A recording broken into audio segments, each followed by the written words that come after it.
பாமகவில் இருந்து வெளியேற்றப்பட்ட நிலையில் தமிழக வாழ்வுரிமை கட்சி தொடங்கி நடத்தி வருகிறார் பன்ருட்டி வேல்முருகன் எம்எல்ஏ.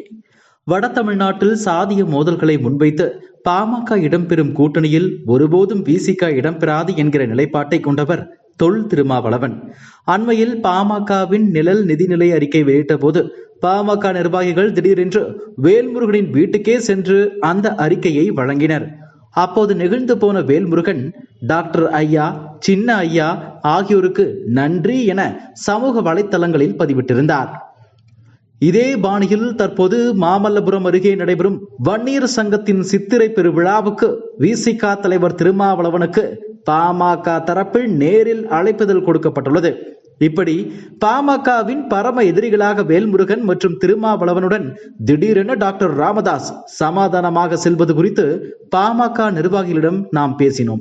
இது தொடர்பாக பாமகவின் மூத்த தலைவர்கள் கூறும்போது பாஜகவுடன் கூட்டணியே வேண்டாம் என்பதுதான் டாக்டர் ராமதாஸின் நிலைப்பாடு. பாஜகவுடன் கூட்டணி அமைக்க வேண்டும் என பிடிவாதம் பிடித்ததாலேயே அன்புமணி ராமதாஸை கட்சி தலைவர் பதவியில் இருந்து நீக்கி சென்னையில் அமித்ஷாவை சந்திக்க விடாமல் தடுத்தவர் ராமதாஸ்.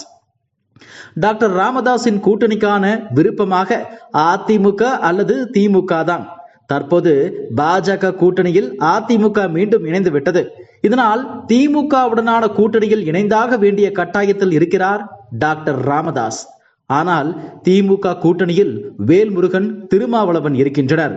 பாமக உள்ளே வந்தால் திமுக கூட்டணியை விட்டு இருவருமே வெளியேறுவர். ஆனால் வேல்முருகன், திருமாவளவன் இருவரையும் இழக்கவும் திமுக விரும்பவில்லை. இதனை புரிந்து கொண்டதாலேயே டாக்டர் ராமதாஸ் வேல்முருகன் மற்றும் திருமாவளவனுடன் சமாதான போக்கை வெளிப்படுத்தி இருக்கிறார். இந்த இரு தலைவர்களையும் சமாதானப்படுத்திவிட்டால் வட தமிழ்நாட்டில் திமுக, பாமக, விசிக, தவாக என அமையப்போகும் கூட்டணி மெகா வெற்றியை பெறும் என்பதிலும் சந்தேகமில்லை.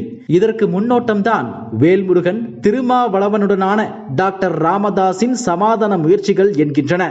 என்ன நடக்கப் போகிறது என்பதை பொறுத்திருந்து பார்க்கலாம். இதுபோன்ற செய்திகளை மேலும் தெரிந்து கொள்ள எங்களது யூடியூப், ஃபேஸ்புக் மற்றும் ட்விட்டர் ஆப்களை சப்ஸ்கிரைப் செய்யவும்.